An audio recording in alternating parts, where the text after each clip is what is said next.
Marhaba, welcome everybody. This is Cynthia Samson from Mayan Arab News Magazine, Istanbul, Turkey, and Decode39 News Agency, Italy. So here are top 5 news of the week from Decode39 News Agency, Italy in English language. So here are as follows. So first news comes that is broadcasting from Rome and China, the IAI report on Italian media. Next news comes that is from Italy. So Italy must keep its guard up, says law. Another news comes that is the space for Italy in MENA area, the FICO Charlotte meeting in Washington. Another news comes that is Jio Goretti flies to UAE, Qatar to bolster economic ties, and also he visits the expo. And the last news comes that is from Algeria. Algeria's visit. President Mattarella, Matai and Eni's role. So here are all the details. Broadcasting from Rome, China, the IAI report on Italian media. About a week ago, Italy's main news wire ANSA reported the release of the World Openness Index according to China, namely the Institute of World Economics and Politics under the Chinese Academy of Social Sciences and the Hongqiao International Economic Forum Research Center. ANSA's piece simply relaunched the heavily biased rating of the openness of world economies, according to which Hong Kong and Singapore are among the top 10 and US are in decline 2008, except no Italian journalist penned this article, which came straight from Xinhua, China's state-controlled news wire. This is not a one-off occurrence. A recent report by the Institute of International Affairs turned the spotlight on the Chinese liaison with the Italian media, a well-established phenomenon according to its author Francesca Goretti and Lorenzo Mariani, concerning all the largest Italian media groups, including the Italian journalistic agency Edel Cronos Class Editeri, to Sol 24 or Giornale Mediaset, RAI, the public broadcaster, and ANSA. The agreements were consolidated by the March 2019 signing of a memorandum of understanding causing Italy to enter the Belt and Road Initiative (BRI). That document also spoke of the press. Back then, two of the most important Italian public media outlets, ANSA and RAI, renewed their respective bilateral agreements with China Media Group and Xinhua, both owned by the Chinese government. Their objective was to relaunch each other's contents and offer their translation to the public in the respective countries. An automatic exchange, sometimes limited to the simple translation of the newswire releases. This, as IAI explains today, led to some misunderstandings. Chinese outlets tend to provide pre-translated articles that most of the time are published by the foreign counterparts without the necessary fact-checking or content control. Consequently, the Chinese Communist Party propaganda is also echoed in the Italian public media without any revision. This happens even on sensitive topics such as human rights in Xinjiang or Hong Kong, which are conveyed through Beijing's lenses. In the absence of either own information or journalists with specific expertise, some news outlets end up repurposing news taken from press agencies uncritically, thereby contributing to spreading propaganda, reads the report. With a note, the relationship between the Italian and Chinese media is not an equal relationship. The stream of news is generally one-sided, since Chinese media do not republish articles from their Italian counterparts. Write Ms. Goretti and Mr. Mariani. The Chinese connection of the Italian media landscape had already attracted criticism from international observers in the past. A year ago, American technology expert Lindsay Gorman, who is currently in the Biden administration, called the ANSA-Xinhua partnership a megaphone to influence Italian coverage on China. Also, Italian media outlets spreading unfettered Chinese content and receiving large public contributions effectively entails the Italian government financing the propaganda of a foreign state, albeit indirectly. As the report explained, The cooperation of Chinese media with foreign newspapers is a tried and tested practice. Reports published by independent organizations have shed light on recurring tactics used by Chinese government affiliated or related entities to influence foreign media, journalist organizations, and freelance reporters. These tactics include training programs for foreign journalists, fully paid exchange or travel programs in China, organization of international events promoting the Chinese concept of journalism, acquisition of foreign media cooperation programs with media outlets or journalist organizations. The mission, however, is always the same, promoting a good image of Beijing's government abroad. Sometimes it works, sometimes it doesn't. In Italy, as the IAI report reveals, the results are far from brilliant. According to one of the most recent studies on Italian public opinion about China since 2017, the perception of 44.7% of Italians towards China has remained unchanged. 38.5% consider it has worsened and only 16.8% see an improvement. Algiers visit President Mattai and Eni's role. The Italian president and foreign minister were welcomed by the Algerian heads of state and discussed relations, migration routes, business and energy. Alongside them was Eni CEO Claudio Descalzi.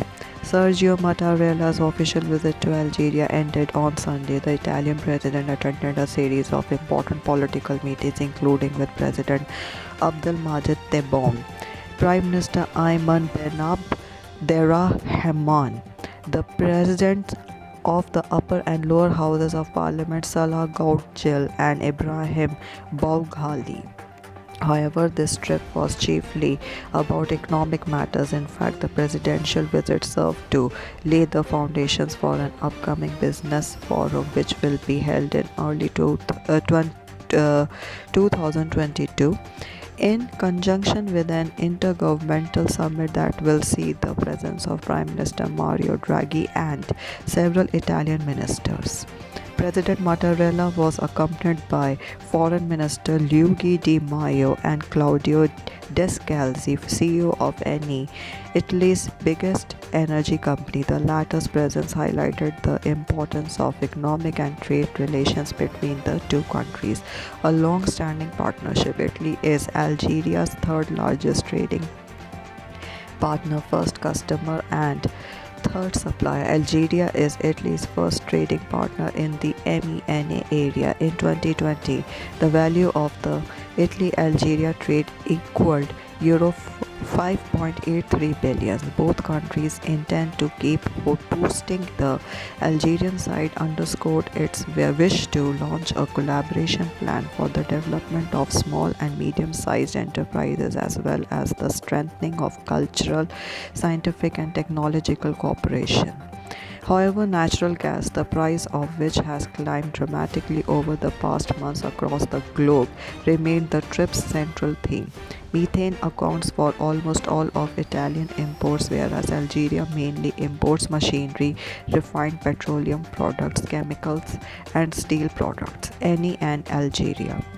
Mr. Descalzi's presence was not coincidental. Eni enjoys a very close and long-standing relationship since 1981 with Sonatrach, the local energy company and partner in the Transmed pipeline that brings Algerian gas to Italy via Tunisia. That pipeline is named after Enrico Mattei, the iconic Italian industrialist to whom on Sunday Algerian authorities inaugurated a garden in the residential district of the Hydra town hall not far from the Italian embassy in Algeria. Mr. Mattei is widely associated with an exceptional role of support, friendship and closeness during the years of the National Liberation War 1954 to 1962. His name also evokes the scores of Algerian students, future executives and managers of the oil and energy industry who have been trained on his initiative in any schools outside Milan. In the same spirit, Mr. Descalzi is maintaining and expanding the privileged relationship with Sonatrach and Algeria. Earlier this year, the two companies signed a series of deals to expand their collaboration in the upstream R&D and decarbonization sectors with a special focus on renewables, biofuels and hydrogen. This entails personal training through cooperation between any corporate university and the Algerian Institute of Petrol, Immigration and the Rule of Law. On the political level, Mr. Mattarella was the first European head of state to travel to Algiers after the inauguration of President Tebboune, who was former Prime Minister under former President Abdelaziz Bouteflika. This underscores the importance of the most recent visit, as it happened 18 years after the last visit of an Italian President of the Republic, Carlo Aglio-Ciampi, in the January 2003. Immigration was one of the dominant themes of the meeting between Presidents Mattarella and Tebboune in the El Mouradia Presidential Palace. It is our belief that the future of Africa and Europe must be common, and that collaboration with the states of North Africa, starting with Algeria, is fundamental, explained the Italian head of state. Later, when interviewed by the local newspaper El Mojahid, President Mattarella added that the fight against human traffickers requires the commitment of everyone on the same front. Without a common will to manage this tragedy, humanitarian reasons and the rule of law will disappear. Young African generations have the right to participate in the growth of their own territory, the wider Mediterranean. To another Algerian newspaper, Libert, Mr. Mattarella touched upon the Libyan theme, a source of concern for Italy and the EU countries as well as the other actors that overlook the Mediterranean basin. The country is at the center at the migrant trafficking routes, with knock-on effects reverberating into neighboring Algeria. Then he added that Italy is certainly in favor of establishing a strengthened partnership between the EU and the countries of the southern shore of the Mediterranean to better respond to the challenges of our time, focusing on the promotion of rule of law, support for inclusive and sustainable economic development, the green and digital transitions, as well as the progress of cooperation in the fields of security, conflict resolution and migration.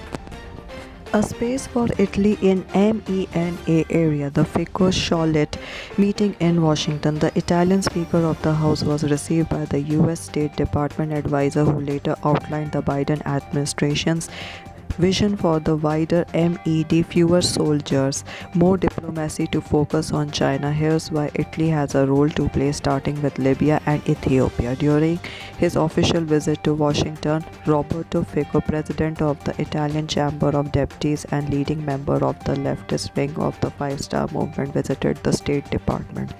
There he met with Derek Chollet, an influential advisor to the State Department, on Wednesday. The meeting hinged on the next steps in Afghanistan, the upcoming elections in Libya, and thus the upcoming Paris conference that Italy co-chairs with France, and the Italy's exemplary G20 leadership this year. Italy is our vital trusted partner and we deeply appreciate their support, tweeted Mr. Chollet.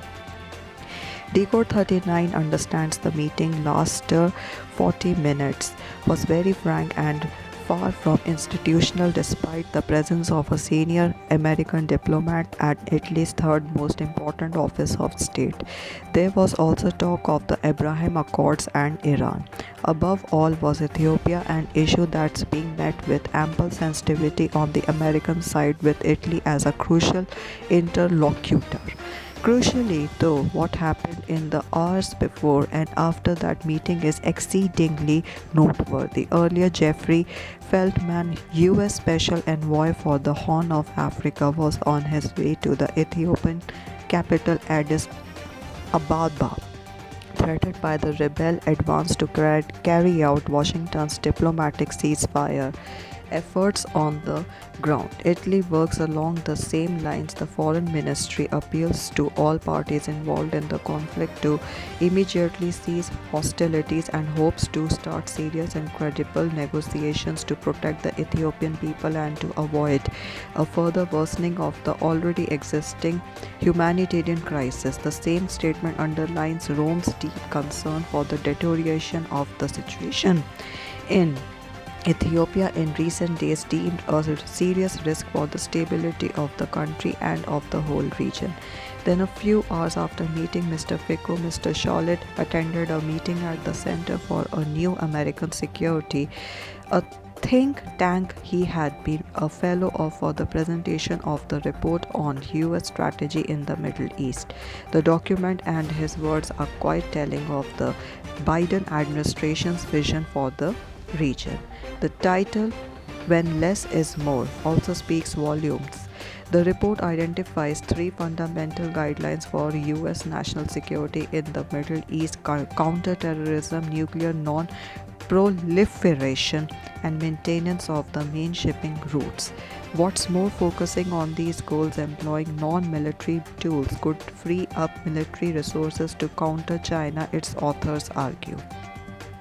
One passage details the need to increase burden sharing with allies and partners to monitor and maintain the same package around sensitive choke points such as the Bab el-Mandeb and the Strait of Hormuz to reduce a reliance on persistent US naval presence. Italy is present in both areas with a base in Djibouti and through the Soho mission respectively. The view of this administration, Mr. Charlotte later spoke of view, not strategy, is that military force is not the sole means by which the US is going to be able to achieve its objectives. If our military numbers may change a bit here and there, our diplomatic engagement, our political engagement, our economic engagement, if anything, it's only intensifying. The US is asking allies to manage the ongoing crisis in Africa and the Middle East because they no longer want to get excessively involved to govern these processes. Still, however, they need stability. Here is what analyst Emmanuel Rossi wrote on his matter. Basically, Washington deems it necessary to avoid contagion. The Sudanese coup is treated in the same way as the Tigrayan crisis. The Americans apply direct pressure and ask for their allies' involvement to stop the war in that area where continuity and stability are at the basis of the US philosophy. Sudan and Ethiopia are viewed similarly to Mali and Chad to Nigeria, which is halfway in the hands of IS, to the extremely weak North Africa, Libya, as well as Tunisia, Algeria and Morocco. All these countries find themselves in a condition unacceptable for a power that intends to govern these dynamics remotely so as to focus on something else.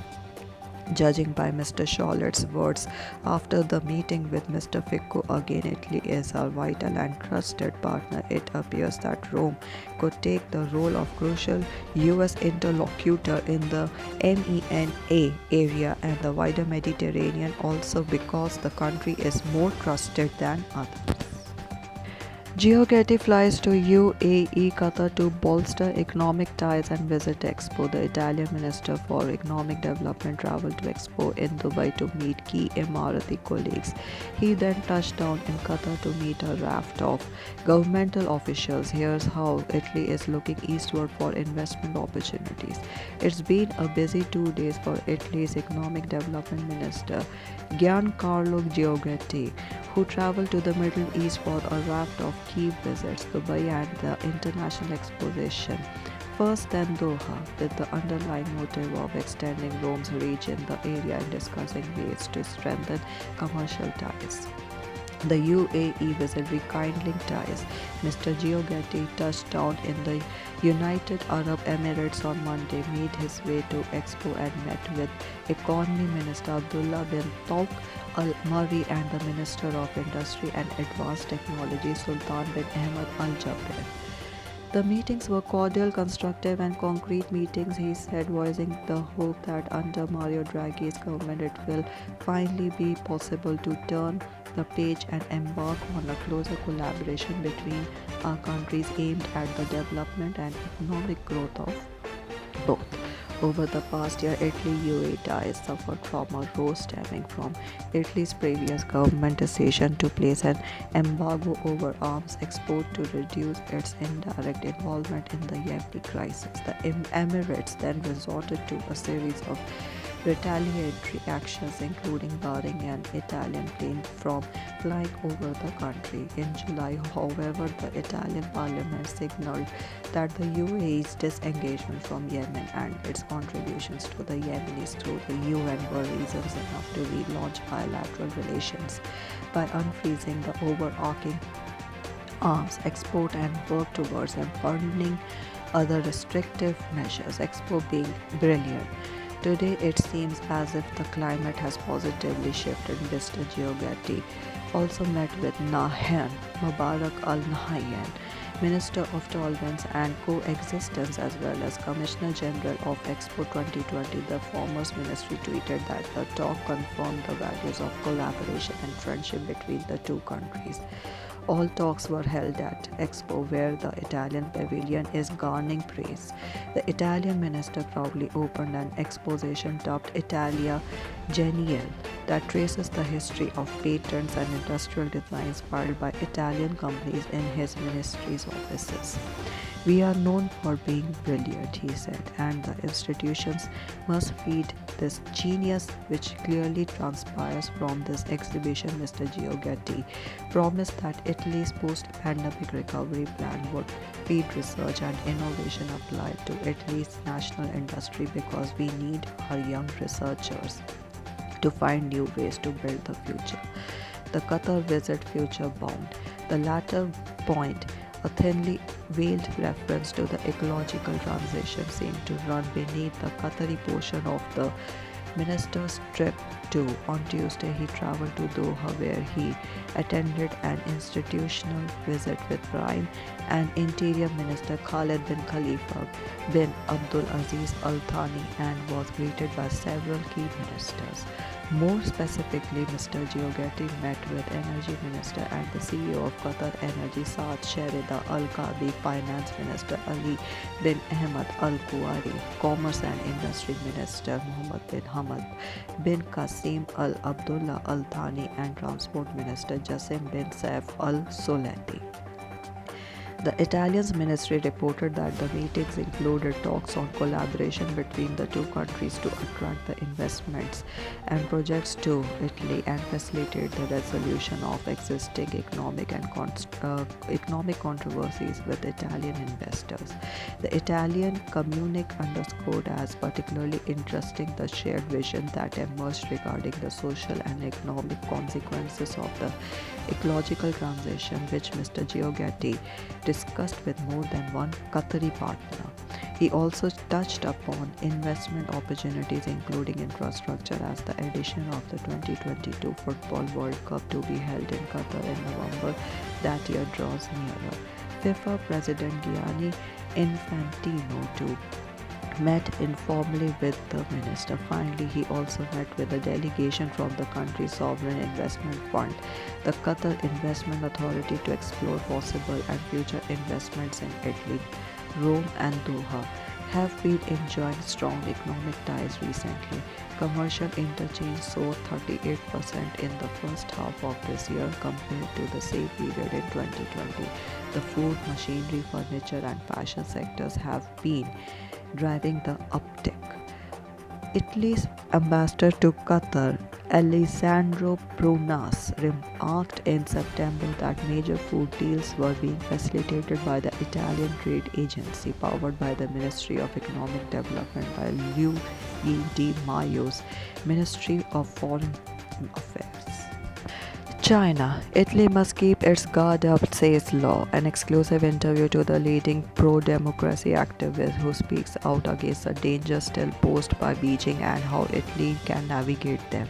The The Chinese threat is no less urgent than climate change or nuclear proliferation. Nathan Law, leading Hong Kong Democratic activist, co-founder of the Demosisto Party and currently living in exile in London, launched a direct message to the Italian government through Decode39. Since Mario Draghi became Prime Minister, there have been steps forward in the management of Italy's China foreign policy, but much still needs to be done. Countries like Italy would better recognize that the Belt and Road Initiative is a threat from the Chinese Communist Party and work to address that, Mr. Law said. European countries that are getting closer to China and let Chinese state companies become more integrated in their fundamental infrastructure are doing a risky bet. In March 2019, Italy became the first G7 country to sign a memorandum of understanding to enter China's Belt and Road Initiative (BRI). The gesture drew criticism from the US, which expressed concern about the Chinese government's overreach into Italy's critical infrastructure.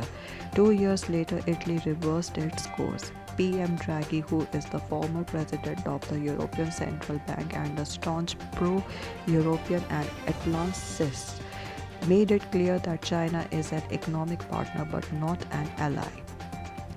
Still, according to Mr. Law, the threat is still lingering.